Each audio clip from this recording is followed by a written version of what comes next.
de la descendance de Samnaki Yao, puis Irem, puis Idé, qui devint le chef de son peuple, connu pour sa force et son autorité. Ainsi se forma la civilisation de Idé. À cette époque, le polythéisme refit son apparition sur Terre. Ils s'installèrent dans une région sablonneuse aux dunes ondulantes appelée Al-Ashkaf, située précisément entre Oman et le Yémen, au sud de la péninsule arabique, près de la mer d'Arabie à l'est. Malgré la nature désertique, les descendants de Yao étaient puissants et construisirent la terre et y fondèrent leur civilisation. Ils y bâtirent des bâtiments et constituèrent l'état le plus fort de leur temps, le peuple de Idé.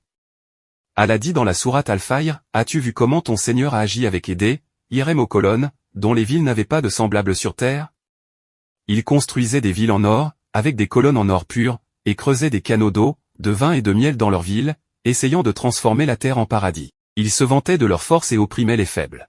Allah leur avait donné des corps extrêmement puissants. Ils étaient si grands qu'en voyant l'un d'eux, on aurait dit un palmier élancé tant leur taille et leur force étaient impressionnantes. C'est pour cela qu'Allah a dit, comme des troncs de palmiers évidés, au lieu d'être reconnaissants, ils s'enorgueillirent et disaient, qui est plus fort que nous? Par leur force, ils élevaient sur chaque colline un palais magnifique en or, comme un signe de leur grandeur. Le mot « ri » désigne la montagne, ils construisaient donc sur chaque montagne un château éclatant, et lorsqu'ils descendaient dans les plaines, ils dressaient d'immenses colonnes d'or. Quand la chaleur arrivait, ils montaient sur les hauteurs, et quand venait le froid, ils descendaient dans les plaines.